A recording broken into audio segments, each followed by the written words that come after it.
সিরিয়ার president Bashar আল আসাদ সরকারের পতন নিয়ে যুক্তরাষ্ট্রের নবনির্বাচিত প্রেসিডেন্ট ডোনাল্ড ট্রাম্প সামাজিক যোগাযোগ মাধ্যমে নিজের প্রতিক্রিয়া জানিয়েছেন।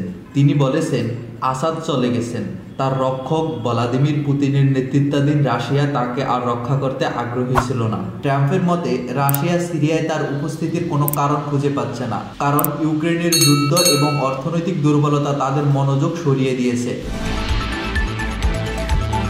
তিনি আরও বলেন, ইসরায়েলের সঙ্গে সংঘর্ষের পরাজয়ের কারণে ইরানও এখন দুর্বল অবস্থানে রয়েছে। ট্রাম্প মন্তব্য করেছেন, সিরিয়ার পতনে রাশিয়া ও ইরান তাদের দীর্ঘস্থায়ী প্রভাব হারাচ্ছে। সিরিয়ায় রাশিয়ার জন্য মধ্যপ্রাচ্যের একটি গুরুত্বপূর্ণ মিত্র ছিল, কিন্তু এখন ইউক্রেনের যুদ্ধে ব্যস্ত থাকার কারণে রাশিয়া সিরিয়ার পরিস্থিতিতে মনোযোগ দিতে পারছে না। ট্রাম্প উভয় পক্ষের সৈন্য মৃত্যুর বিষয়টি উল্লেখ করে যুদ্ধবন্ধে তাৎক্ষণিক অস্ত্রবিরতি ও আলোচনা শুরু করার আহ্বান জানিয়েছেন, যদিও তিনি কোন সংঘর্ষের কথা বলেছেন তা নির্দিষ্ট করে উল্লেখ করেননি।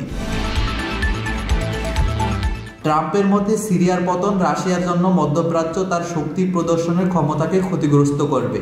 একই সঙ্গে ইরানের জন্য এটি একটি বড় ধাক্কা। এই ঘটনাগুলো মধ্যপ্রাচ্যের ভূরাজনীতিতে গুরুত্বপূর্ণ পরিবর্তনের ইঙ্গিত দেয়। ট্রাম্পের মন্তব্য সিরিয়ার রাজনৈতিক ও সামরিক অবস্থার পাশাপাশি রাশিয়া ও ইরানের ভূরাজনৈতিক অবস্থান সম্পর্কিত নতুন বাস্তবতার ইঙ্গিত দেয়। সিরিয়ার পরিস্থিতি মধ্যপ্রাচ্যের বিদ্যমান ভারসাম্যও গুরুত্বপূর্ণ প্রভাব ফেলতে পারে।